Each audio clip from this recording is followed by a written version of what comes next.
الحمدللہ وحدہ لا شریک لہ والصلاۃ والسلام علی من لا نبی بعدہ۔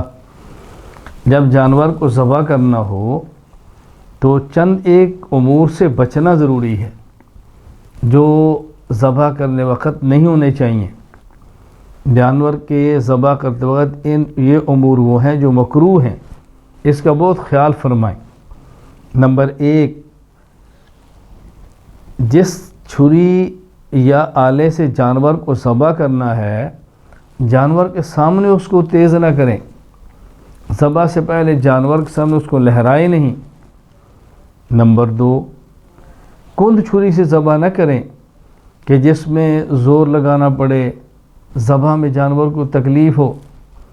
نمبر 3، ایک جانور کو دوسرے جانور کے سامنے ذبح نہ کریں،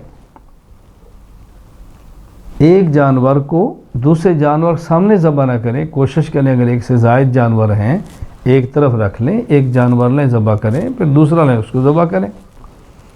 نمبر 4، ذبح میں چاروں رگوں کے علاوہ چھری کی نوک سے حرام مغز کو نالی تک کاٹنا مکروہ ہے، یعنی صرف 4 رگیں ذبح کریں، مزید آگے لے جانا یہ مکروہ ہے۔ نمبر 5،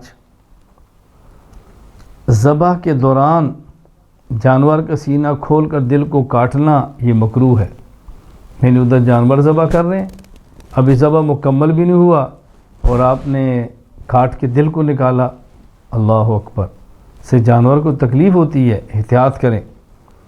نمبر 6، جانور کو ذبح کرتے وقت جانور کی گردن کو توڑ دینا یہ بھی مکروہ ہے۔ نمبر 7، جانور کی روح نکلنے اور جانور کے ٹھنڈا ہونے سے پہلے کھال اتارنا یا اعضاء کو کاٹنا یہ بھی مکروہ ہے۔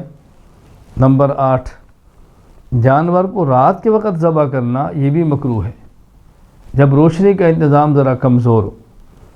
ہاں اگر روشنی کا انتظام بہت اچھا ہو جیسے دن کی طرح لائٹنگ ہو تو پھر مکروہ نہیں ہے۔